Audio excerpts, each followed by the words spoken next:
Buen día, ¿cómo les va? Bienvenidos aquí a Sin Reservas, arrancando la mañana de sábado, arrancando al menos la nuestra profesional, a las 11:01, 9 grados, está bastante fresco, habíamos arrancado la mañana con la temperatura más baja aún, pero va subiendo de a poco. Tenemos entendido que hoy la mínima iba a oscilar entre los 7 y 8 grados y la máxima entre los 13. Y lo propio para el día de mañana, similar, con nubosidad variable, no se avisoran lluvias. Esperemos que esto siga de este modo porque claro que estamos en tiempos de cuidarnos y de que la salud es una cuestión principal. Arranca Sin Reservas, como les decía, hasta la 1 de la tarde. Aquí en Perfil, con muchas cuestiones para tocar, con temáticas que tenemos ya mismo para arrancar, previo a presentar a la doctora Mónica Neff, que a todo el equipo de trabajo y cada uno de los integrantes de este programa. Yo quiero arrancar hablando un poco del panorama que tenemos actual, en la actualidad, teniendo en cuenta que la situación epidemiológica está bajando o está mejorándose. Esto lo dicen los números. Cuando hace un tiempo atrás teníamos siempre la línea muy cercana a los 30.000 contagios diarios y los fallecidos superaban los 500, 600, hasta incluso superar la línea de los 700, hoy estamos un poco mejor desde ese lugar. 20.363 fueron los contagios en el día de ayer y 465 fallecidos. Claro que es mucho. Sí, un fallecido ya es mucho y eso lo sabemos. Pero a la hora de analizar la situación epidemiológica tenemos que decir que va la curva descendiendo. Que la curva está descendiendo. Esperemos no cometer errores para que esta curva no vuelva a tener ese carácter de ascendente que tenía o esa estabilización en números altos. ¿Qué es lo que está ocurriendo? No hay que pensarlo mucho. Hay más vacunas. Y hay más vacunas y es real. Cuando no lo era lo decíamos. Y cuando lo es, lo decimos también. Ya se está en la provincia de Buenos Aires vacunando a gente sin preexistencias que tengan que ver con alguna enfermedad que acarrea algún paciente. Ya se están vacunando personas de mayores de 40, mayores de 50 en otros municipios, en la capital federal lo propio. Es decir, está avanzando en todo el país la vacunación. Y llegan vacunas y siguen llegando vacunas. Eso es lo positivo.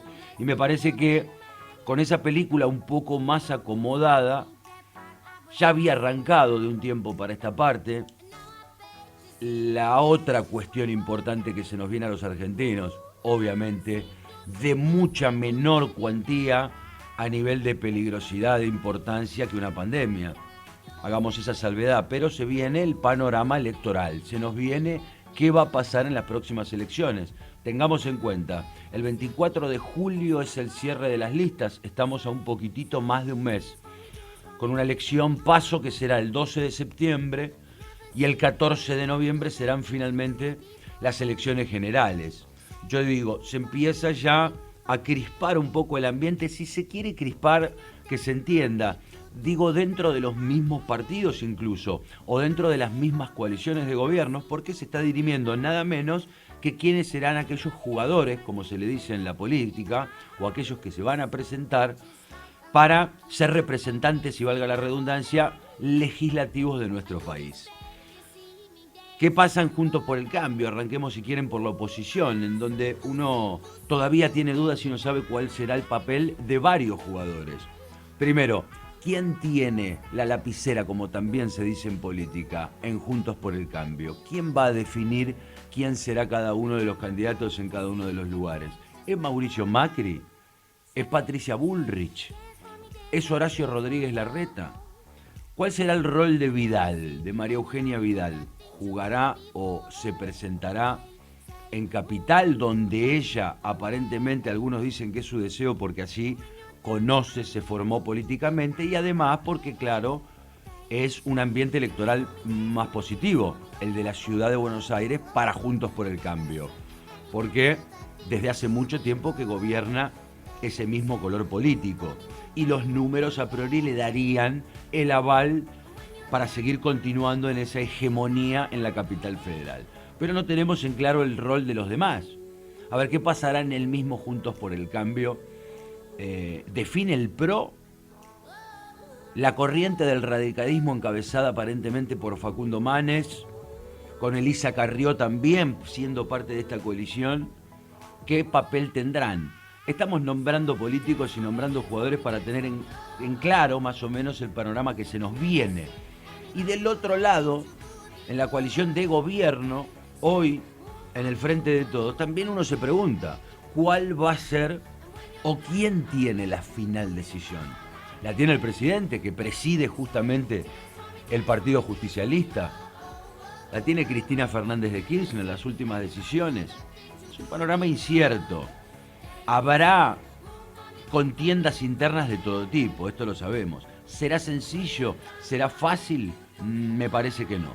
Me parece que no, tanto de un lado como del otro. Creo que todavía falta ordenar este mapa electoral y falta que se conozca o que se empiecen a mostrar las cartas. Yo veo esta contienda electoral y muchas anteriores, casi que lo trazo con un paralelo con un partido de fútbol importante, en donde los técnicos evalúan las estrategias minuciosamente la semana previa al partido, de acuerdo a las cartas que le va mostrando el rival.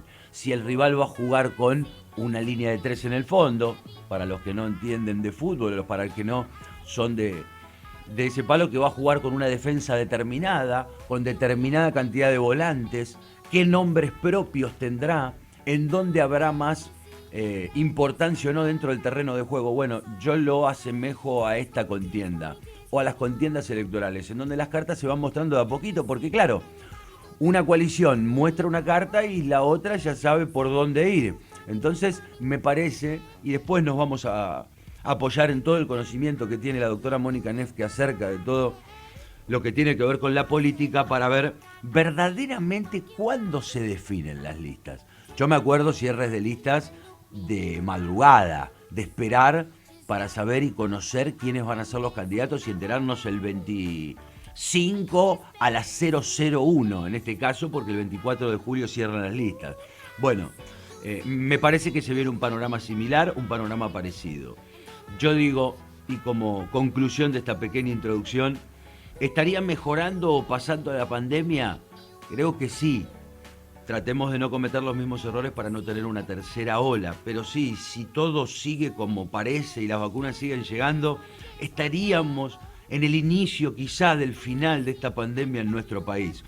Pero arranca, insisto, con mucha menor nivel de importancia, a mi modo de ver. Una pandemia no se compara en nada a una contienda electoral. En una pandemia se pierden vidas, en una contienda electoral solamente la democracia tendrá que decidir quiénes van a ser los próximos representantes en ambas cámaras. ¿Cuál es el objetivo? Claro, también de las dos facciones. Si queremos, sobre todo de la opositora, que dice, bueno, no queremos que tenga la mayoría decretada en ambas cámaras un gobierno, porque si no es como que pasa a ser casi que una escribanía al Poder Legislativo. No digo que hoy esté sucediendo, lo que sí digo que lo que intenta la oposición es obviamente tener más paridad en donde se dirimen las cuestiones importantes, donde se dirimen las leyes, nada menos, de nuestro país.